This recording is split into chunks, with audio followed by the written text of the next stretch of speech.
Indiana Jones. Harrison Ford has played many beloved characters over the course of his career, but the character of Indiana Jones is perhaps one of his most iconic, after Han Solo, of course. The genre of Indiana Jones is set at the junction of historical fiction and speculative fantasy. For all intents and purposes, it takes place in our world, or at least a very close analog. The movies span an impressive 45 years from 1912 to 1957, if we include the flashback of young Indy from The Last Crusade. So, should we set another sequel before 1957 or after? In what year should a sequel appear, logically speaking? After watching the 4 movies several times for my analysis, I must admit that the majority of the films have very few loose ends to tie up. These movies are tightly paced, complete packages that tell contained stories without trying to set up sequels. By the end of each movie, the treasures are accounted for. The villains and antagonists are usually dead. Their henchmen dispersed, and the heroes literally ride off into the sunset. That said, there is a movie in the quartet that has a few unresolved story elements that can, and should, be expanded into. The movies and supplemental material insist that Indy always gets his prize, even if it takes decades. I think it's obvious who should be in the unfinished story and what it should be about. Short Round, Lao She, and the Diamond.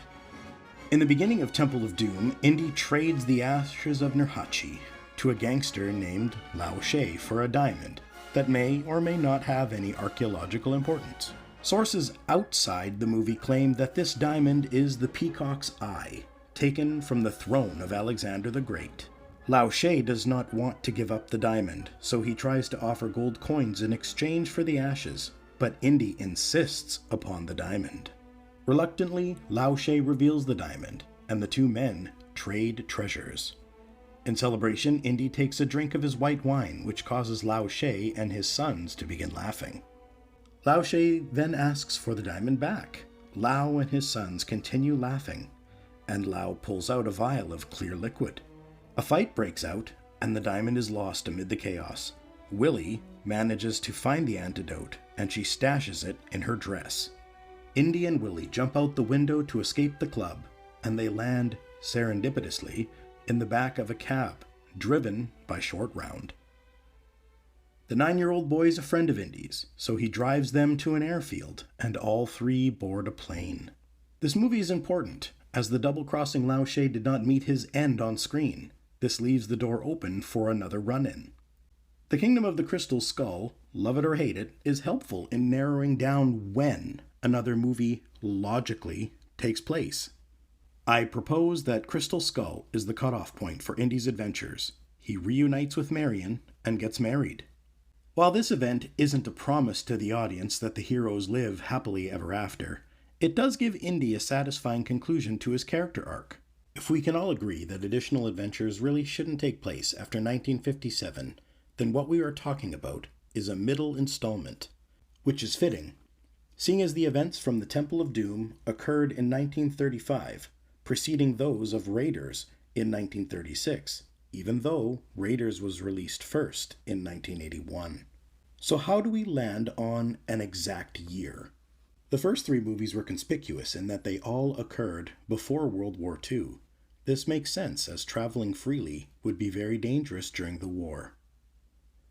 We also know from the Crystal Skull that Indy served in the U.S. military and had the rank of colonel. Colonel Jones would not have been free to pursue treasure hunting, especially on his own terms, until he was released from military service. The Crystal Skull takes place in 1957 and tells us that Indy found the alien remains in Roswell, New Mexico in 1947. So that leaves us with 2 years after the end of the war and an 8-year window from 1948 to 1956 for the events of a logical sequel to take place. There's something else to consider here. The listed date of birth for Indiana Jones is July 1st, 1899. If the next sequel places the events of the story any time between 1948 and 1956, Dr. Jones is already getting old. Harrison Ford was born on July 13th, 1942. Hence, when The Crystal Skull was released on May 22nd in 2008, Harrison was 66 years old, playing a 58-year-old Indiana Jones. I suppose a difference of 8 years is forgivable. However, the upcoming movie will be released in 2023, with Harrison being 81 years old. If the Hollywood sequel takes place 15 years after the events of Crystal Skull, these new events will occur in 1972, and Indiana Jones would be 73 years old. By comparison, the Booth was born in 1986, so he will be 37 in 2023, making him the same age as Indy was in Raiders of the Lost Ark. I bring this up because with the age of all the characters, Mudd could have churned out a spud of his own by this point. Potentially, this new movie could see the inclusion of Henry IV being added to the lineage, making Dr. Jones a grandpa. The issue with this being that the movie would no longer be about a roguish adventurer, but change into a family-filled romp, which departs from the franchise premise. So it stands to reason that a sequel should feature a younger Indy, and it is for that reason that I have chosen the year 1945. For clarification, Indiana Jones is about mystical treasures, sword fights, shootouts, double agents, double crosses, evil Nazis, whirlwind romances, vehicle chases, snakes, bugs, rats, swinging like Tarzan on a bullwhip, exotic locales, deadly temples, and ridiculous traps. So with all that said, and with full knowledge that Hollywood plans to drop their official sequel in 2023, I present to you not the sequel we are likely to get, but the sequel that we deserve. Indiana Jones 5, The Return of the Peacock's Eye. Our movie begins in Berlin, 1945. The Nazis are fending off Soviet troops while protecting the bunker where Hitler is hiding. The Soviet soldiers are fighting their way toward the bunker, trading gunfire with the remaining Nazi troops. All combatants are wearing gas masks, and the fighting has dwindled down to just 2 men remaining, 1 Nazi and 1 Soviet. Both men are out of ammunition and resort to using their bayonets. Both men slash and thrust, using their rifles and bayonets like spears or fighting staves. They trade heavy blows, spinning the weapons, striking with both ends. A near miss from the Russian bayonet tears off the mask of the Nazi officer. When the face of the Nazi is revealed, the Russian soldier disengages and stands back. The Nazi taunts the other man, but in response the Russian removes his mask. He remarks that the Nazi has gotten slow. After a brief moment, the Nazi recognizes the Russian and replies that he has gotten a lot taller. We see Indiana Jones reach out his hand, and he greets a now grown-up Short Round, and the 2 men enter Hitler's bunker. From this point on, Indy and Short Round, now using his given name Wan Li, make their way to Hitler.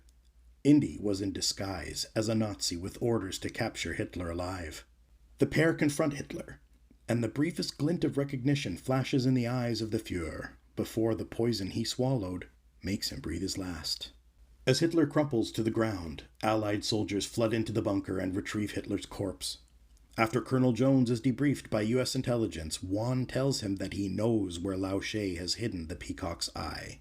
The 2 return to Shanghai, and Wan leads Indy to a nondescript warehouse where Lao She is keeping the diamond. The duo scope out the building and stealthily enter using a back window. Once inside, they see rows of wooden crates and luxury cars near a large set of double doors. Indy and Wan move quietly through the crates until they see a group of 4 men sitting around a table drinking and playing cards. In the corner of the room behind the men stands a large safe. Wan whispers to Indy that the diamond is in the safe. Wan tells Indy not to shoot because the noise will alert other goons in the building. He tells Indy to watch the opposite door and to only help if he gets in trouble. Wan says that he will handle these goons himself. Wan strolls out toward the table of men speaking Cantonese and pretending to be a delivery driver. Once he's walked right up to the table, he springs into action. He takes out the 2 closest men with lightning speed. The other 2 men have had a lot to drink, but still manage to put up a short fight. Wan uses martial arts to efficiently knock the 2 remaining men out. Indy asks Juan where he learned to do that, and Juan dryly says that a little boy growing up alone on the streets with no parents or guardian needs to learn violence quickly. Juan moves over to the safe and places his ear against the metal. He listens intently as he turns the knob until, with a smile, he pulls the lever down on the now opened safe. His smile vanishes as an alarm immediately rings out as soon as the door opens wide. Indy grabs the diamond and a bag of gold coins, and he and Juan run for the exit. Goons run in from entrances on both sides, guns blazing. Indy and Juan return fire as they make their way toward one of Lau's luxury cars. They choose the car closest to the large double doors. Juan jumps into the driver's seat, and the car roars to life. The car smashes through the double doors and races off into the night. Lao She and his son, Cao Kun, arrive on the scene and take in the carnage. Lao tells a goon to get out there and find Indiana Jones. Once Indy and Juan have a moment, Juan asks if Indy will put the diamond in a museum or sell it. Indy tells Juan that he is headed for Egypt. Juan asks if he can travel with Indy, seeing as Shanghai is no longer safe with Lao She on the warpath. Indy agrees, and they board a plane for Egypt. During the long flight, Indy tells Juan the history of the diamond. The diamond is called the Peacock's Eye, and it once was a part of the Peacock throne that belonged to Alexander the Great. Legend had it that the diamond marks the location of Alexander's tomb. Inside the tomb are untold riches. The pair arrive in Alexandria and begin the search for Alexander's lost tomb. They meet Dr. Julie Brown, a renowned expert on the Hellenistic period and the legends surrounding Alexander the Great. During the day, Indy and Julie share information about the possible locations for the tomb. Evening approaches and Indy asks Julie if she would like to join him for dinner, and she agrees. At dinner, they enjoy some wine and begin to speculate about the treasures that are waiting to be found in the tomb. Julie believes that Alexander may have been buried with Jason's golden fleece. Indy, ever the skeptic, doesn't believe that the fleece ever existed and insists that it's all folklore. Julie tells Indy that he was her favorite teacher at Marshall College and that he is the reason she began to study history. A look of confusion begins to cloud his face as he struggles to recall a memory of her from 10 years ago. Not in the least bit offended, she has prepared for this. She closes her eyes, and Indy can see the words, "Love You," written on her eyelids. Now with full recollection, Indy smiles and then compliments her on her beautiful eyes. He walks Julie back to her room, at which point she invites him in for a nightcap.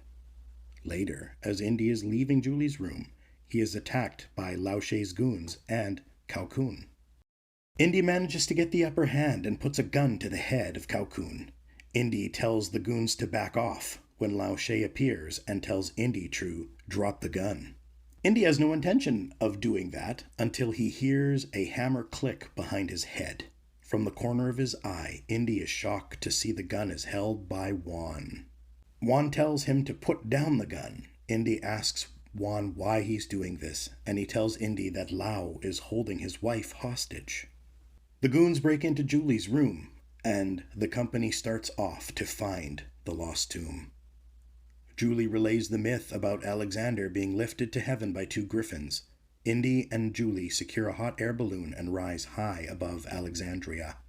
Indy holds the diamond to his eye and lines up the diamond, matching its facets to the mountains surrounding the city. As he adjusts the diamond, a single inclusion marks a spot. Signaling to the others on the ground that they have found the tomb, the balloon is lowered back to Earth. Lao demands to know the location of the tomb, but Indy says they will all go to find it together. As they approach the spot that the diamond revealed, they see an entrance and beyond a labyrinth of tunnels that has been built up around the tomb. Lao sends in some men into the tunnels to look for the tomb. Moments later, screams are heard coming from the tunnels. Lao points his gun at Indy and tells him to go in first. After avoiding or deactivating the traps, the group makes their way to the door of the tomb. A large beam spans the door, blocking it from opening. The locking mechanism is a Gordian knot, constructed of iron interlocking rings. In antiquity, an oracle had declared that any man who could unravel the Gordian knot was destined to become ruler of all Asia. Julie relays that 2 solutions to the Gordian knot are attributed to Alexander. One legend says that he cut the knot in half with his sword. Another says that he pulled the linchpin from the yoke, revealing the ends of the cord. Indy examines the door and deduces that breaking the beam will cause the ceiling to collapse under tons of stone. The locking mechanism is strongly built, and they would need tools to cut through. He decides to try and solve the puzzle. He notices that each ring is shaped like the peacock's eye. He lines up the many rings with the inclusion set at various directions. Now released from the mechanism, the doors swing inward. Just as they do, Indy jumps inside the dark tomb before Lao She can shoot him in the back. Lao She tells Indy to come out and give up the treasures, and maybe he will be given the chance to live. Indy responds with a rude comment from behind Alexander's sarcophagus. Lao She sends in his son Cao Kun with a machine gun and tells him to get revenge for his hand all those years ago in Shanghai. Cao Kun enters the dark tomb, and a struggle along with gunshots are heard from within. After a brief silence, gunfire emerges from the tomb, hitting many of Lao She's goons. Indy yells from within the tomb and asks if Lao has any more sons. This angers Lao, and he guns down Juan. He puts his gun to Julie's head next and tells the dying Juan not to be sad. His wife is dead already, and he will join her soon. Lao tells Indy to throw down the gun and come out, or else the girl dies. Indy agrees, and the machine gun lands on the ground at Lao's feet. Indy makes his way out of the tomb with his hands up. As soon as he's in the light, Lao opens fire and hits Indy with a barrage of bullets. Indy crumples to the ground. Julie screams, and Lao hits her in the head with the stock of his gun, knocking her unconscious. Lao walks over to investigate Indy's body. As he gets close, Indy stands up. Shocked, Lao shoots Indy again. Lao realizes that Indy is wearing a golden sash, and his bullets can't harm Indy. He grabs Lao's gun and breaks it with his bare hands. Indy grabs Lao by the neck and tells him that he can have the treasure. With supernatural strength, he throws Lao through the beam, blocking the door to the tomb. The ceiling stones collapse, and Lao is crushed, along with the treasures inside. Indy rushes over to Juan, and with his dying breath, he apologizes for betraying Indy, and dies. Indy closes Juan's eyes, and then helps rouse Julie. Indy carries Juan's body out of the tunnels while Julie leans on his shoulder. She and Indy go their separate ways. She tells Indy that she is not cut out for all the killing. Indy wraps Juan's body in the golden fleece and burns it on a funeral pyre. He collects the ashes and travels to Shanghai. There, he enters a Buddhist shrine and places the urn on a shelf beside 2 vessels containing the ashes of Juan's father and mother. He opens Juan's urn and places the peacock's eye into his ashes and closes the lid. He says his final goodbye to his young friend and leaves. I realize that most Indiana Jones movies usually end on a triumphant note. Happy villagers cheering, friends riding off into the sunset, a wedding. The ending of Raiders was more thoughtful, as the Ark was stored away. I can only be true to the process, and after extrapolating each character's trajectory, I am satisfied with the conclusion. As I do these videos, I am inspired by something I heard Stephen King say. I feel like you have to follow the characters and you have to follow the story where it leads. And the last thing that I want to do is to spoil a book with plot. So, you know, I think the plot is the last resort of bad writers, as a rule. I'm a lot more interested in character and situation, and you follow it where it goes. And you know, I got a lot of letters after Cujo because the little boy died at the end. Ted, his name. I respect this approach, and in my analysis I try to do the same. I try to predict what the characters will do as they encounter the most likely situations and events as suggested by the film's genre and era. The name of the love interest, Julie Brown, is the actual name of the actress that we saw in Raiders of the Lost Ark. She was the student in Indy's class that had "Love You" written on her eyelids. I chose to reintroduce Short Round as an adult because it fit with the timeline and we didn't receive any resolution for his story. We don't see or hear about what happened to him after the events of Temple of Doom. We don't know the circumstances of how he and Indy went their separate ways. He is still a little boy, and it seems kinda harsh for Indy to just return to America without him. There could be a sense of unspoken abandonment, and while Short Round may have idolized Indy as a child, as a man, I think his perspective could have soured as he got older. I realize that there are lots of video games, novels, and comic books where these questions are likely answered, but I have chosen to analyze only the on-screen canon. Willie Scott does not make a return, for some very obvious reasons. She is an adult, and we know who she is, and there isn't any reason to flesh her out any further. She doesn't have a history with Indy from before the events of Temple of Doom, and was only along for the ride due to random chance. Lastly, she doesn't fit with Indy, as evidenced by their personalities. There might be some boy-girl sexual sparks that fly, but each has no place in the life of the other. I chose the end of the war due to the Hitler connection, and I feel like this is something that really could have happened given that Indy was tasked with covert missions, as we learned in the Crystal Skull movie. The diamond is called the Peacock's Eye in some extra-canonical sources, and is connected to the Peacock Throne of Alexander the Great, so I took some license by connecting it to Alexander's lost tomb, and by extension the Golden Fleece. The myth of the Golden Fleece does emerge from the same Hellenistic era as Alexander the Great, so while they are not connected historically, they do occupy the same place and time. In order to keep Indiana Jones locked into his era, we need to either recast Indy, just as has been done with James Bond, or resort to digital de-aging. Apparently Steven Spielberg has gone on record as saying that only Harrison Ford will ever play Indiana Jones, which, in my opinion, is the height of Hollywood hubris. Indiana Jones is a character, and shackling the character to an aging actor is just stupid, narratively and financially. We all love Harrison Ford, but Indy doesn't need to die along with the old man. James Bond, Superman, Batman, and many other characters have been given new actors a chance to express different sides of these franchise perennials.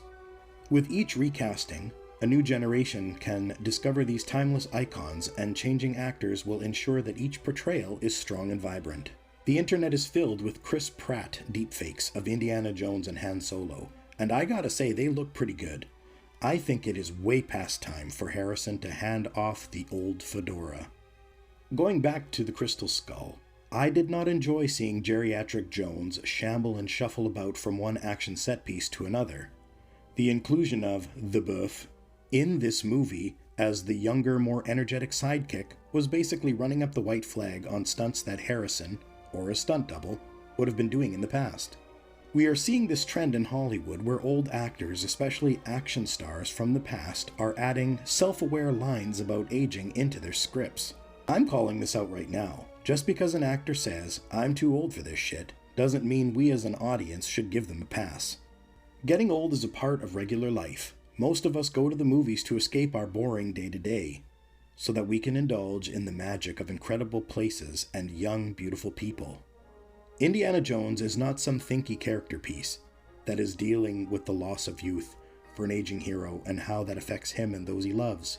An honest assessment of Harrison as an action star when compared to his contemporaries places him as very average at best. He doesn't have the physical presence of Schwarzenegger, nor the fighting or stunt work of Jackie Chan. He lacks the gravitas of Clint Eastwood or the versatility of Robert De Niro. Harrison does not bring a broad range of characterizations to any role he takes on. Indiana Jones is interchangeable with Han Solo, Rick Deckard, or Jack Ryan. His characters are always gruff, aloof, cocky, and overbearing. I say this because we have seen Jack Ryan and Han Solo played by other actors, and while some disagreement can be had as to whether those other performances were better, they did expand the character. Hell, we even saw a young Indiana Jones portrayed by River Phoenix in a flashback scene from The Last Crusade, and Sean Patrick Flannery in the Young Indiana Jones Chronicles TV series. So why not give another actor the opportunity to portray adult Indy in one or two movies? As of this writing, Chris Pratt is 43 years old, so Disney better haul ass before Chris gets too old. If Disney refuses to recast soon, the next movie will play more like Grumpy Old Men, or worse, Weekend at Bernie's. I'll sign off with the famous and fitting words of Paul Maxwell from The Last Crusade. Until next time. That belongs in a museum! So do you!